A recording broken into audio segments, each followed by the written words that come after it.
우리 예수님 당시에 여인들은 증인대에 서지도 못했던 그 시대를 생각할 때 정말 예수님의 그 부활하심을 증언하고 또 그것을 증거하는데 여인들이 처음으로 쓰임받았다는 것이죠.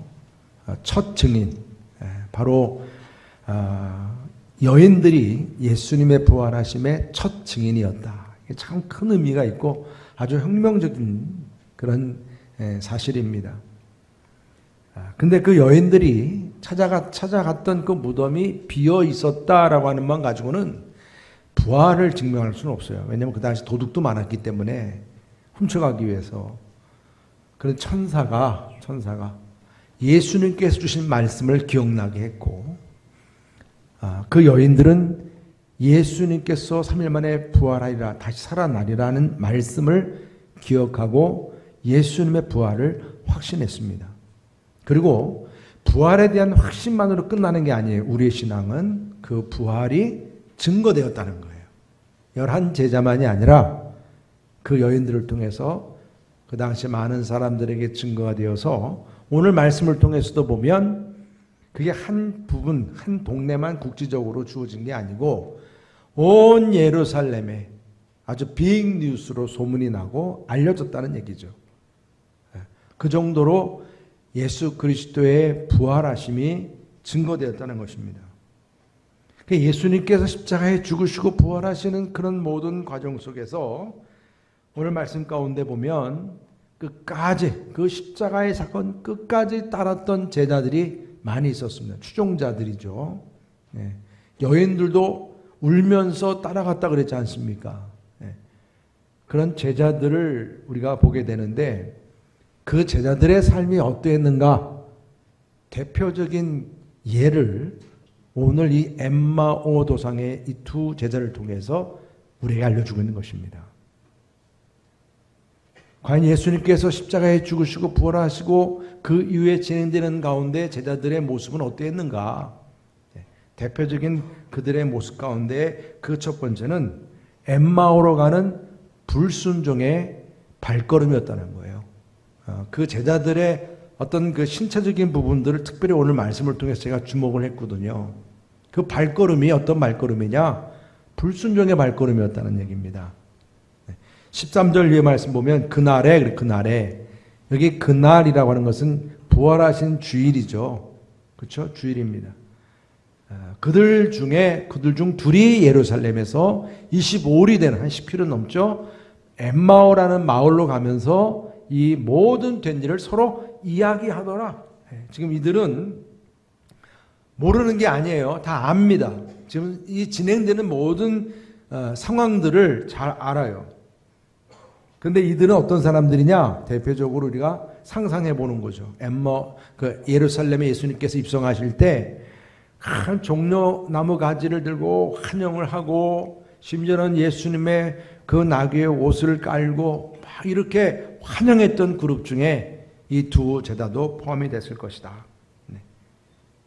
그런데 막상 예루살렘 입성하시고 난 다음에 뭔가 이제 드디어 메시아요 구원자로서의 모습이 어떻게 나타나는지 기대했던 이 엠마오 이 제자 두 제자는 너무 실망한 거예요. 왜냐하면 너무 예수님이 약해요. 그리고 또 십자가 처형에 그냥 그대로 죄수로 취급받게 되었고 십자가를 지고 가시는 모습까지 보게 된 겁니다. 야, 우리 예수님은 그래도 다른 분과는 달라. 그래서 분명히 안진뱅이도 일으키시고 눈 먼저 뜨게 하셨으니까 저 십자가를 지고 가면서도 뭔가 반전이 일어날 거야. 우리가 드라마를 봐도 반전이 있잖아요. 그런 걸 기대하면서 끝까지 따라갔는지 모르겠어요. 그런데 십자가에 그냥 달리시는 거예요. 그래도 분명히 뭔가 저기서 또 아마 탁 살아나는 역사가 일어나겠지. 막 그러면서 기대했는데 그냥 십자가에서 죽으셨어요. 그리고 장사까지 지냈어요. 여러분, 이러한 상황들을 끝까지 바라보면서 그 기적의 반전을 기대했던 이 제자들은 이 엠마오 도상으로 가는 제자로 이렇게 되어 있다는 모습은 다시 옛삶으로 돌아갔다. 그것을 보게 하는 겁니다. 아니 그 호산나 하면서 막 자기의 직장도 일단 포기하고 옛생활도 포기하고 고향도 포기하고 그리고 지금 예수님 제가 자꾸 까먹는데요. 이게 핸드폰 때문에 빨리 좀 꺼주세요. 예배 드릴 때 제일 먼저 준비는 핸드폰 끄고 오시는 거거든요.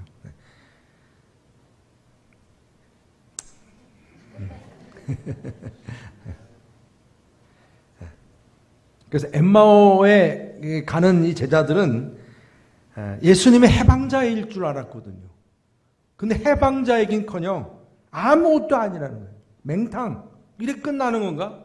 이게 뭐야? 여러분 분명히 예수님께서는 말씀하셨어요. 마가복음 14장 28절에 그러나 내가 살아난 후에 너희보다 먼저 갈릴리로 가리라. 마태복음에서는 빈 무덤에서 천사가 여인들에게 그랬습니다. 여인들에게 너희보다 먼저 갈릴리로 가시나니 거기서 너희가 배우리라. 분명히 어디로 가야 한다는 거예요. 부활한 다음에 예수님 만날 어디로 가야 된다는 거예요. 갈릴리로 가. 갈릴리로. 이게 주님의 말씀이었습니다. 그런데 지금 어디로 가요? 엠마오예요. 엠마오. 여러분 지도를 보셔야 좀 이해가 되실 것 같아. 갈릴리가 어느 쪽에 있어요?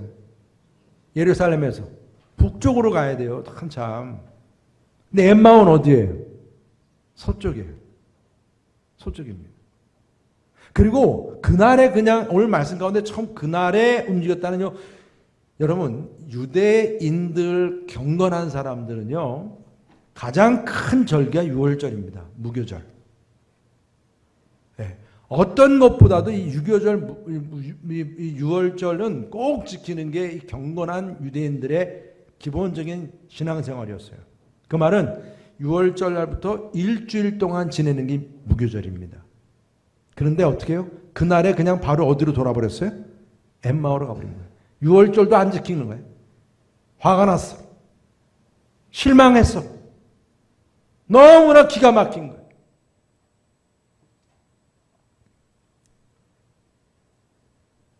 그들의 발걸음은 다시 그냥 자기가 생계를 유지했던 그 엠마오, 그 길, 이것은 갈릴리가 아닌 주님의 부활하심을 같이 축복하는 그런 자리가 아닌 불순종의 길로 나아갔다는 것입니다. 그리고 또한 우리는 의심하며 예수님의 부활을 얘기한 그들의 입술을 또 주목하게 합니다. 제자들은 예수님에게 이루어진 모든 일들을 서로 같이 이야기하기 시작했어요. 서로가 십자가 사건에 대해서 어찌 그럴 수 있는가? 그냥 그렇게 죽을 수 있는가? 그러면서 또 들리는 말로는 여인들을 통해서 어떤 얘기가 주어졌어요? 예수님이 살아나셨다는 거예요. 이게 이해가 안 되는 거예요. 그렇지만 이들은 지금 얘기하면서 예수님은 그래도 선지자 중에 가장 대단한 선지자였고 그런 선지자말로 이 땅을 구속할 저 로마로부터 우리를 해방시킬 진정한 우리의 주, 우리의 구원자, 정말 제2의 다윗처럼 정말 이 나라를 다시 뒤집어서 다시 세울 수 있는 그러한 예수님으로 기대했던 것입니다. 해방자로 말입니다. 그러나 예수님은 너무나 비참하게 십자가의 죽음으로 끝났어요. 근데 부활에 대한 이야기가 또 이렇게 들려오지만 그거는 이해가 안 돼요. 어떻게 죽은 사람이 다시 살아납니까? 그러면서 그들은 지금 발은 어디로 향하고 있는 거예요? 엠마오로. 여러분 여기서 뭘 느끼는 거 없으세요? 저는 뭐가 느껴지는지 아세요? 마치 우리 1:1 제자 양육 공부할 때 뭘 먼저 공부하죠? 예수님의 생애, 예수님의 십자가의 죽음, 그리고 예수님의 부활. 이걸 먼저 우리가 공부하잖아요. 이렇게 우리는 예수님의 생애를 알고 예수님의 십자가를 얘기하고 부활을 얘기하고 우리의 입술은 이렇게 신앙적인 말들을 서로 주고받는데 여러분 이러한 우리들의 이야기와 나의 지식과는 별개로 내 삶과 내 몸은 어디로 가고 있어요? 불순종의 길로 가고 있는 거예요. 내가 알고 있는 예수님에 대한 지식, 내가 알고 있는 천국에 대한 지식, 십자가의 지식, 부활은 어떤 의미예요? 결국은 몸은 엠마오로 가고 있지 않나요? 그냥 우리들의 입술이 여러분들의 말을 통해서 교회가 어떻고 말씀이 어떻고 여러분들은 또 예수님이 어떻고 교회 하나님은 어떻고 얘기를 합니다. 목사는 어떻고 성도는 어떻고 교회는 어떻고 막 그런 얘기들을 서로 주고받고 나눕니다. 그래도 우리가 이만큼은 잘 아니까 이렇게 해야 되지 않을까라고 생각을 하면서 말은 하고 있지만 정작 여러분들의 삶과 걷는 길은 어디로 가고 있다는 거예요? 엠마오 길로 가고 있다는 거예요. 그냥 내가 정한 길로 가고 있는 거예요. 말만 할 뿐이에요. 말과 행동이 달라요. 내가 알고 있는 지식과 하나님에 대한 지식과 내 삶은 달라요. 이들이 지금 제자들의 모습인 겁니다. 여러분. 반찬 먹을 때 내가 좋은 반찬만 딱 골라 먹듯이 언제부터 신앙생활도 그렇게 됐어요. 내가 신앙생활하면서 내가 좋을 때는 교회 오고 기분 나쁠 때는 안 오고 기분 좋으면 같이 하고 기분 나쁘면 안 하고 이게 그냥 다 이러한 근데 아는 건 잘 알아요. 말씀도 잘 알고 신앙생활은 이래야 되는지 한번 그런 얘기도 잘하고 여러분 우리들의 신앙이 그냥 말로만이 아니고 입술로만이 아니고 여러분들의 몸과 행동과 삶과 순종으로 나타날 수 있기를 주님의 이름으로 축복합니다. 우리는 이 말씀을 깨닫게 되는 거죠. 또 하나는 눈을 주목하게 돼요. 그리스도의 부활을 그들이 얘기를 듣고 알고 있어도 막상 부활하신 예수님이 옆에 와 계신데도 보지 못하는 그 눈입니다. 서로 그들이 대화하고 있어요. 엠마오로 가고 있는데 낯선 한 사람이 지금 옆에 따라오고 있는 거예요.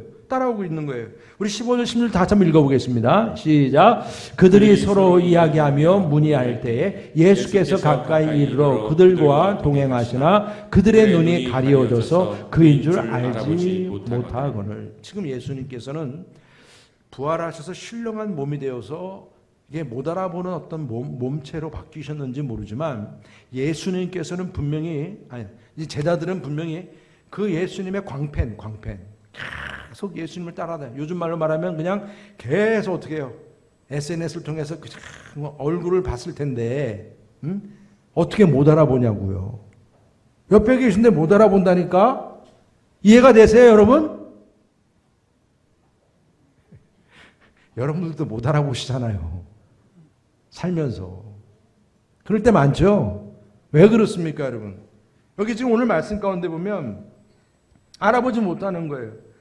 워낙 지금 이 두 제자들은 충격과 혼란이 컸어요. 너무 실망이 컸어요. 지금 엠마오로 가는 그 길은 정말 사실 자기 입장에서 보면 빠꾸하는 거잖아요. 내 인생에 이런 참 낭비가 어디 있어? 막 그런 생각부터 해서 계산을 해도 손해고 뭘 생각해도 기분 나쁘고 막 여러 가지 복합적인 생각 가운데서 지금 가고 있으니까 옆에 사람이 지금 옆에 누가 지나는 신경이 없어요 지금. 여러분 지금 자기 앞에 계신 분이 누군데 근데 자기는 자기 슬픔이 더 앞서고 있는 거잖아요. 여러분 우리들도 그렇지 않아요? 내가 생각하고 있는 문제에 집중하다 보면 내 옆에 누가 있는지 안 보이잖아요. 여러분 우리들의 삶이 이렇게 이기적이면 안 보이는 거예요. 여러분 지금 옆에 누가 계시다고요? 예수님이 누구세요? 주님이시잖아요. 그냥 주님입니까? 내 삶의 왕이시잖아요. 근데 그분을 지금 옆에 그냥 지나가는 여행객처럼 손님처럼 보고 있다니까요. 내가 주님이 내 옆에 동행하시는 그분을 나의 주님이 아니고 그냥 손님으로 여기고 있다는 거예요. 왜? 내가 그냥 주인이에요. 항상 우리의 신앙생활은. 내가 먼저니까. 내 일이 먼저니까. 난 지금 내 발등에 불이 떨어진 게 먼저니까. 주님이 오셔서 날 도와주겠다고 옆에 와 계신데 그분이 안 보여요. 안 보여. 관심 없어요. 여러분 내 삶의 주인 되시는 주님이 내 옆에 계실 때 그분을 주님으로 바라보시고 인정하시고 영접할 수 있기를 주님의 이름으로 축복합니다. 손님이 아니에요. 그분은. 이게 우리 눈이 닫혀있기 때문에 그렇습니다. 그리고 네 번째로 우리는 예수님의 죽음을 슬퍼하는 그 마음을 또한 보게 합니다. 그러니까 눈이든 귀든 여러분들 우리의 발걸음이든 그 모든 것들을 다 좌지우는 게 우리의 마음이에요. 마음. 결국은 그 마음을 보게 하는데 물론 예수님의 죽음을 슬퍼하고 있어요. 근데 그 슬픔은 얼만큼 그 진정성이 있는지를 우리가 다시 한번 살펴봐야 되는 것입니다. 이들은 슬퍼하고 뭔가 답답해하고 안타까워하고 이게 실패 아닌가 이렇게 생각이 될 정도로 그런 마음을 갖게 된 데에는 자기들이 생각하고 있는 예수님에 대한 그 이상과 어떤 그 뜻이 이게 무너져 버리니까 여기에 따르는 안타까움과 후회와 거기에 따르는 화남도 있는 거예요. 여기 지금 말씀 가운데 17절 위에 한번 다 같이 한번 읽어보시죠. 17절 18절 한번 읽어보겠습니다. 시작. 예수께서 이르시되 너희가 길 가면서 서로 주고받고 하는 이야기가 무엇이냐 하시니 두 사람이 슬픈 빛을 띠고 머물러 서더라. 그 한 사람인 글로바라 하는 자가 대답하여 이르되 당신이 예루살렘에 체류하면서도 요즘 거기서 된 일을 혼자만 알지 못하느냐. 지금 뭐 다 아는 사실이라는 거예요. 예수님 십자가, 예수님의 부활 다 아는 사실이라는 거예요. 근데 여러분 안다고 하는 것이 이렇게 내 삶을 그렇게 영향력 있게 순종하게 하는 게 아니라 오히려 불순종하게 하는 게 어떤 이유냐고요. 오늘 말씀 가운데 보면 그래요. 글로바라고 하는 한 이름은 지금 나오고 있습니다. 여러분 누가복음에서만 이 엠마오라는 이 이야기가 길게 자세하게 나옵니다. 마가복음에는 딱 2절구로 끝나거든요. 마가복음에는. 그만큼 누가에게 있어서는 중요하게 다루고 있는 거예요. 그래서 왜 그러면 두 사람 이름을 다 좀 내주지 왜 글로바만 이름을 내줄까? 근데 이걸 생각을 해봤죠. 근데 이유가 있는 것 같아요. 마태, 마가, 누가, 요한 다 보면 암암리에 이렇게 좀 자기 그 저자의 이름을 이렇게 좀 약간 비유적으로 표현하는 게 많아요. 마가복음에서는 빨개벗고 도망가는 청년이 마가 자신인 것처럼 사랑하는 제자가 요한인 것처럼 이름을 직접 밝히진 않아요. 다들. 세리 마태 이야기에서도 이게 나다라고 하는 마태가 이 마태 저자라는 얘기도 표현이 그렇게 되어 있지 않아요. 그런데 간접적으로 표현을 하고 있는데 여기서 제가 찾아볼 전체 누가복음에서 보면 여기에 이름이 없는 제자가 누가가 아닐까 그런 생각도 해보게 됩니다. 사실 이 두 제자 중에서 글로바는 십자가 사건과 부활 사건에 대해서 아주 자세하게 설명을 해요. 이 말씀이 우리 19절부터 24절 말씀이거든요. 다시 한번 우리가 읽어보도록 하겠습니다. 시작. 이르시되 무슨 일이냐? 이르되 나사렛 예수의 일이니 그는 하나님과 모든 백성 앞에서 말과 일에 능하신 선자이거늘 우리 대제사장들과 관리들이 사형 판결에 넘겨주어 십자가에 못 박았느니라. 우리는 이 사람이 이스라엘을 속량할 자라고 바랐노라. 이뿐 아니라 이 일이 일어난 지가 사흘째요. 또한 우리 중에 어떤 여자들이 우리로 놀라게 하였으니 이는 그들이 새벽에 무덤에 갔다가 그의 시체는 보지 못하고 와서 그가 살아나셨다 하는 천사들의 나타남을 보았다 함이라. 또 우리가 함께한 자 중에 두어 사람이 무덤에 가 과연 여자들이 말한 바와 같음을 보았으나 예수는 보지 못하였느라 하거늘. 아멘. 십자가의 사건과 부활의 사건을 아주 세밀하게 알고 있어요. 그렇게 알고 있음에도 그의 삶은 엠마오로 가는 그런 길 가운데 있는 거예요. 왜요? 십자가의 죽음이 너무나 실망스러웠기 때문에 그래요. 유대인들의 예언대로 말하면 이 로마를 물리치고 이스라엘을 해방할 이 다윗과 같은 선지자, 다윗과 같은 구원자, 메시아가 곧 온다. 항상 이 예언을 믿고 있었거든요. 그러면서 그때 당시에 바로 예수가 바로 그러한 자다. 저렇게 기적을 행하고 저렇게 놀라운 역사를 이루는 그러한 선지자가 어디 있었는가. 그래서 지금 이 두 제자도 예수님의 추종자가 된 거예요. 제자가 된 겁니다. 그런데 막상 그 예수님이 십자가에서 죽었다는 사실 자체가 너무나 충격인 거예요. 아니 이 땅을 구속하실 분이 저렇게 무너진다는 게 말이 되는가? 어떻게 하면 좋은가?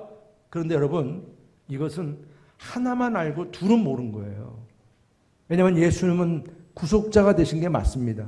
그러나 그 예수님은 단지 이스라엘 나라만의 어떤 정치적인 그런 구속자가 아니라, 구원자가 아니라, 예수님은 이 땅에 아담 이후에 타락한 인간들, 그 죄의 문제를 해결하기 위해서, 그 죄를 구속하고자 이 땅에 오신 구원자 되시는 예수님이심을 믿으시기를 바랍니다. 이것은 아무나 못하는 거예요. 죄의 문제를 누구도 해결할 수 없거든요. 우리의 모든 죄의 문제가 예수 그리스도의 십자가를 통해서 주어졌음을 믿으시길 바랍니다, 여러분. 그런데 이 두 제자들이 이 사실을 몰랐던 거예요. 깨닫지 못했던 거예요. 그냥 슬퍼하기만 한 거예요. 억울해하기만 한 거예요. 그러니까 예수님의 부활 자체도 이들에게는 그렇게 와닿지 않았던 거예요. 십자가도 그러했지만.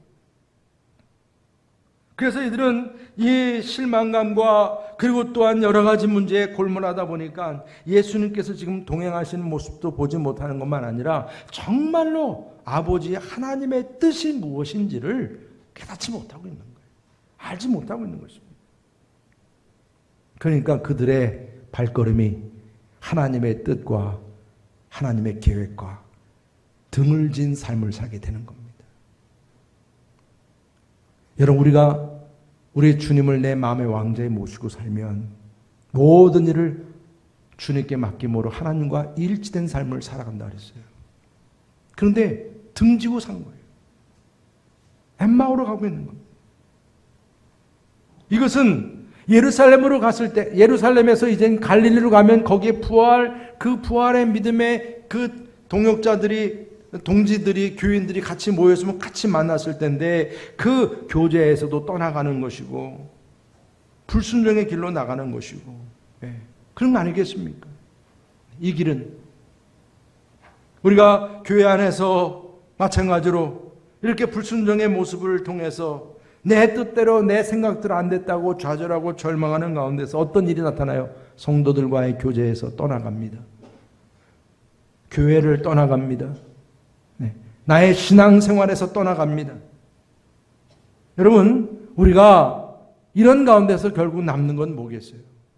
이런 불신앙의 결과는 아무것도 없는 거예요. 여러분, 아무리 어려운 가운데 있고 정말 내 뜻대로 되지 않는 이런 상황에서 내가 실망이 조준할지라도 여러분들의 눈을 들어서 부활의 주님을 다시 체험할 수 있기를 주님의 이름으로 축복합니다. 그래서 우리 부활하신 주님께서는 오늘 말씀 가운데 이렇게 좌절하고 말입니다. 하나님의 뜻을 등지고 떠나간 이 엠마오 도상의 두 제자들을 어떻게 만나십니까? 어떻게 만나십니까? 그들에게 어떤 모습을 보여주고 있습니까? 그 첫째는 엠마오로 가는 두 제자들과 끝까지 동행을 하신 거예요. 와, 여러분, 이 말씀을 보면 참 놀라운 거예요. 예수님이 참 이런 분이시구나 하는 걸 다시 한번 깨닫게 되는 거예요. 예수님은 부활하시니까 어디로 가셔야 되는 거예요? 그렇죠? 기억 금방 하시네. 잊어버리지 않는 게 참 중요해. 어디로 가셔야 돼요? 갈릴리. 학교에서 시험 치면 잘 쳤을 것 같아요. 생각해보십니다. 갈릴리로 가야 되는 거예요. 근데 여러분, 예수님 지금 어디로 가고 있어요? 예수님도. 엠마오로 가고 있는 그 제자를 따라가고 있네. 이게 예수님이세요, 여러분. 우리가 잘못된 길로 가고 있는 나를 주님이 옆에서 동행하고 계시는 걸 보세요. 그렇게 예수님을 3번씩이나 저주했던 베드로, 그거 얼마나 통곡했어요. 난 이젠 더 이상 자격이 없다. 자격이 없다. 그러고 있는데 디베라 바닷가에서 고기를 굽고 베드로야 일로 와라. 먹게 하고. 네가 나를 사랑하느냐? 사랑하죠. 베드로가 얼마나 그냥 3번씩이나 물어. 내 양을 치라. 내 양을 먹이라. 여러분, 베드로가 얼마나 감동했겠어요. 그가 변화된 데에는 이러한 주님의 사랑이 있었기 때문이에요.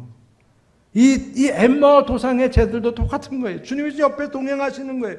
실수투성이인 우리들에게도 마찬가지예요. 항상 주님은 우리와 함께 계심을 믿으시길 바랍니다. 문제는 내 눈이 딴 데 가 있는 거예요. 자꾸 내 문제만 앞서 있는 거예요. 나의 욕심과 나의 염려, 나의 근심, 나의 실수, 나의 돈, 정욕, 자기 생각 여기에만 집중하다 보니까 주님이 내 옆에 계시는 게 보이지 않게 되는 거예요. 여러분, 우리 주님은 언제나 어느 곳에든지 어떤 상황 속에서든지 하나님의 자녀인 저와 여러분들 항상 함께 하시고 동행하심을 믿으시기를 바랍니다. 이것이 우리에게 큰 은혜 아니겠습니까, 여러분?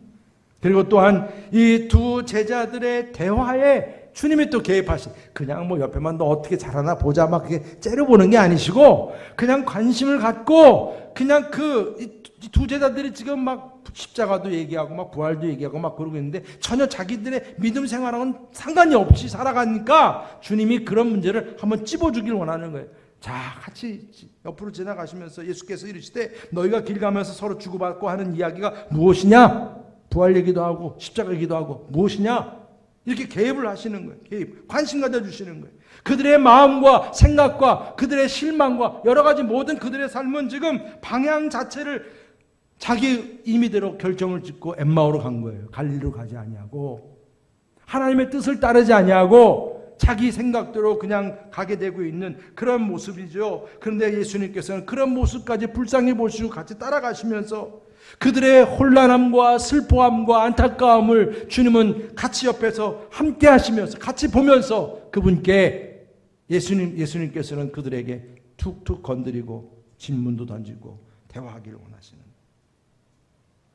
그러니까 여러분들 혹시 누가 대화하고 막 그럴 때 옆에 탁툭 끼어들면 너무 미워하지 마세요. 네, 그분이 주님인지 몰라요. 네, 대화 중에. 주님께서 내게 오셔서 어떤 말씀을 주시는지 지금도 아내와 남편과 자녀와 대화 중에 주님이 어떻게 개입하시는지 우리들은 너무 길이 따로 멀어져 가고 있어요. 딴 길로 가고 있어요. 근데 주님이 오세요. 우리한테. 기도하면서도 주님은 우리에게 오세요. 간섭하시길 원하세요. 사랑하니까. 그럴 때 여러분 그 주님의 음성에 귀를 기울일 수 있기를 주님의 이름으로 축복합니다. 그리고 세 번째로 오늘 말씀 가운데 두 제자들의 믿음 없음을 말입니다. 주님께서 훈계. 제가 표현을 훈계라고 표현을 했는데 말씀은 책망, 교훈과 책망과 바르게 함과 의로 교육해 유익하게 했으니까 이게 책망하시는 거예요. 주님께서 지금. 책망. 우리 25절, 26절 다시 읽겠습니다. 시작. 이르시되 미련하고 선지자들이 말한 모든 것을 마음에 더디 믿는 자들이요 그리스도가 이런 고난을 받고 자기의 영광에 들어갈 것 아니냐 하시고. 아멘. 여러분 지금 예수님께서는 아주 호되게 지금 책망하시는 거예요. 어떻게 보면 여러분 우리 주님께서 이렇게 옆에 동행을 하시지만 동행하시면서 바라만 보시는 게 아니에요. 또 이렇게 말씀도 개입도 하시고 그렇게 참 여러 가지 빵도 구워주시고 뭐 고기도 구워주시고 그런다 그러지만 또 이렇게 믿음이 없이 지혜롭지 못한 삶을 살면 호되게 그걸 지적을 하세요. 먼저 이 예수님은 이들이 그냥 기적만 바라보고 멋진 선자인 것만 바라보고 해방자일 것만 생각하고 거기에만 그냥 꽂혀 있던 거예요. 이 두 제자들이.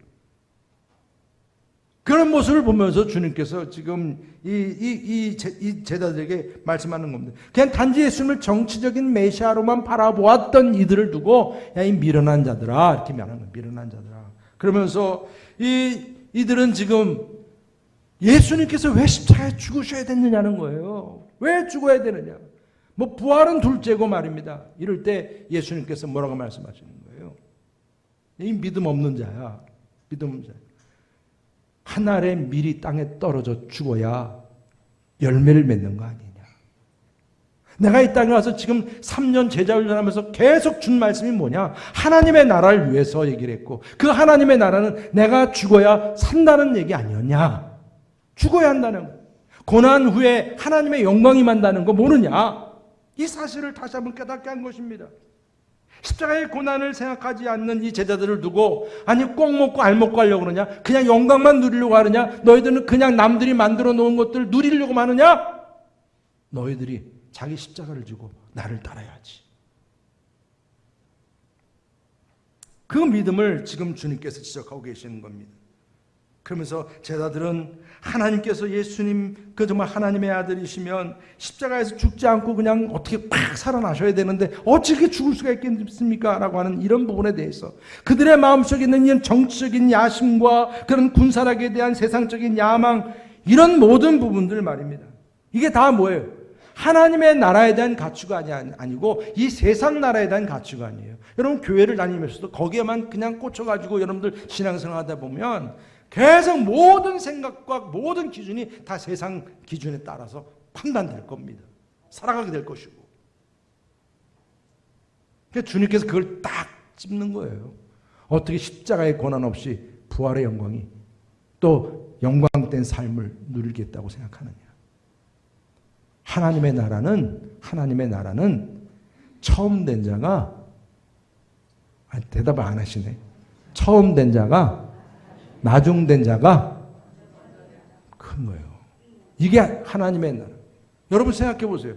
이게 세상 방법 아니 어떻게 9시에 출근한 사람하고 5시에 출근한 사람하고 똑같이 페이를 받습니까? 이게 말이 안 되잖아요. 근데 우리는 가난한 자가 복이 있어요? 애통하는 자가 복이 있어요? 근데 하나님의 나라가 그래요. 이런 논리가 여러분 세상에서 어떻게 이게 마저 들어가냐고요. 근데 지금 주님께서 주시는 3년 동안의 제자훈련의 메시지의 핵심은 이런 하나님의 나라에 대한 부분이었어요. 이 부분을 다시 한번 기억나게 하시는 겁니다. 미련하게 이런 세상적인 믿음 기준에 묶여있는 이 미련한 너희들이 결국은 이렇게 엠마오로 가고 있구나. 주님께서는 이것을 분명하게 깨우치고 있는 것을 보게 됩니다. 그래서 마지막 우리 예수님께서는 이제 그분의 말씀을 집중적으로 가르치고 계세요. 그 고난과 부활이 이미 구약에서부터 선포된 말씀대로 어떻게 성취가 되었는지 그것을 알려주시는 겁니다. 우리 27절 다 함께 읽어보겠습니다. 시작. 이에 모세와 모든 선자의 글로 시작하여 모든 성경에 쓴 바 자기에 관한 것을 자세히 설명하시니라. 하나님의 말씀을 자세히 설명하기 시작하셨어요. 왜 희생적인 죽음이 필요했고 그리고 그것이 왜 또 중요한지. 아주 여러분 오늘 여기 두 사람은요 예수님에게 특별 과외를 받고 있는 거예요. 복이죠? 네, 복이에요. 부러운 거예요. 의외로. 이거 엠마오로 가다가도 이런 축복도 주어지네요. 근데 사실 엄밀히 말하면 놀라운 거예요. 예수님께서 지금 창세기 3장 15절 말씀에서 여자의 후손 예수님이시죠. 내 머리, 사탄의 머리를 이제 상하게 할 것이요. 너는 사탄은 그의 발꿈치, 예수님의 발을 십자가의 못으로 이제 상하게 할 것이라. 벌써 창세기부터 이 예언이 주어졌고. 여러분 이사야서 53장 5절부터 다시 한번 읽어보겠습니다. 시작. 그가 찔림은 우리의 허물 때문이요 그가 상함은 우리의 죄악 때문이라. 그가 징계를 받음으로 우리는 평화를 누리고 그가 채찍에 맞음으로 우리는 나음을 받았도다. 아멘. 여러분 우리가 예수님께서 그 찔림으로 우리가 나음을 입고 구원을 받게 되었다는 거예요. 지금 두 제자들은요 지금 그 나간 애가 누군지 모르겠는데 그분이 지금 말씀을 술술술술 막 암송해가지고 이렇게 구약에 있는 모든 맥에 제가 여러분들 구약에 있는 말씀을 가지고 지금 예수님 증거하는 것들만 다 얘기한다면 1시간도 더 넘어요. 모자라요.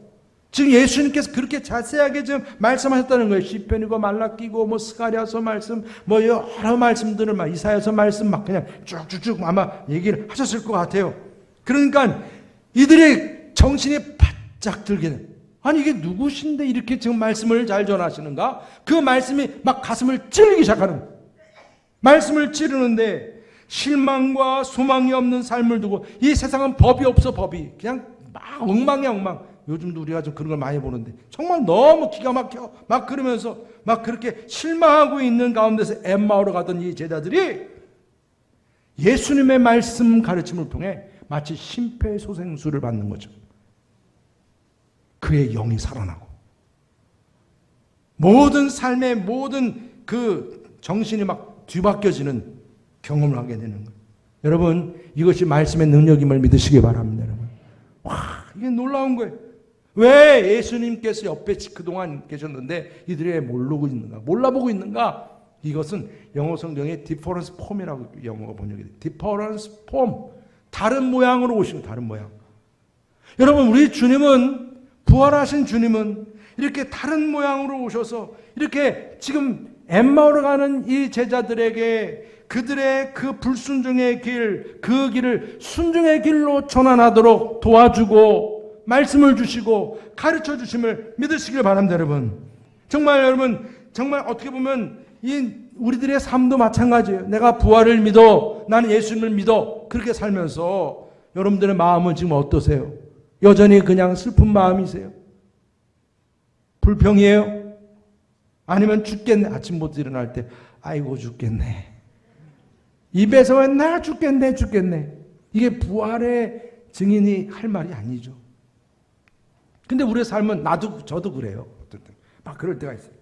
근데 여러분들의 동료나 속자님이나 부모님, 심지어는 자녀들을 통해서 아니면 목사님이나 전도사님을 통해서 여러분 다른 모습으로 주님이 오실 수 있어요. 여러분 주변에 있는 사람을 여러분들 그냥 함부로 무시하지 마세요. 주님은 나의 가까운 사람을 통해서 오실 수 있는 거니까. 저 역시 엠마오의 길을 갔던 경험이 있는 사람, 저도 뭐 예외가 없죠. 얼마나 부끄러운, 전 다 얘기할 수는 없어요, 여러분들 앞에. 그런데 주님께서 그때마다 다른 모양으로, 친구든 동료든 아니면 교우들이든 아니면 우리 가족이든 그들을 통해서 뭔가 말씀을 깨닫게 하고 정신 차리게 하고 눈물 나게 하고 나를 보호해 주시고 회복시켜 주셨어요.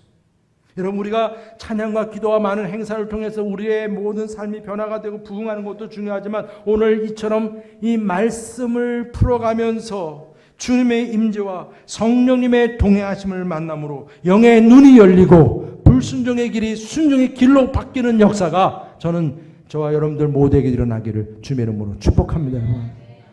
우리가 같이 함께 정말 항상 같이 함께 기도하면서 또 찬양하면서 우리의 마음속에 바로 나와 동행하시는 주님이 내게 주시는 말씀으로 주님, 그 부활의 주님을 만나고 내 삶이 더욱 풍성해지는 삶이 되도록 함께 여러분들 축복하고 결단할 수 있기를 주님의 이름으로 축원합니다.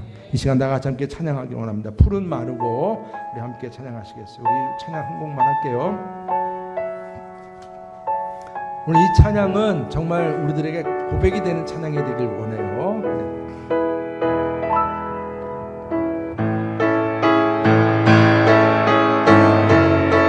힘차게 찬양해요.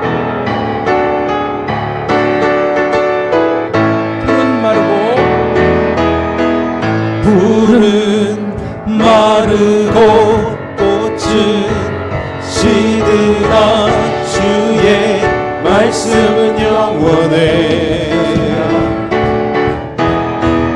푸른 마르고 꽃은 시드나 주의 말씀은 영원해. 주의 말씀을 믿는 자 그의 구원을 얻으리. 주의 말씀을 행한 자 그의 능력을 보게 되리라. 주의 말씀은 영원해. 주의 말씀은 영원해. 주의 말씀은 영원해. 영원해. 영원해. 아주 푸른 마르고 마르고 꽃은 시드나 주의 말씀은 영원해. 여러분들의 고백이 되기를 원합니다. 풀은 마르고 꽃은 시드나 주의 말씀은 영원해. 주의 말씀을 믿는 자 그의 구원을 얻으리. 주의 말씀을 행하는 자 그의 능력을 보게 되리라. 주의 말씀은 영원해. 주의 말씀은 영원해. 주의 말씀은 영원해. 영원해. 영원해. 주의 말씀은 영원해. 주의 말씀은 영원해. 주의 말씀은 영원해.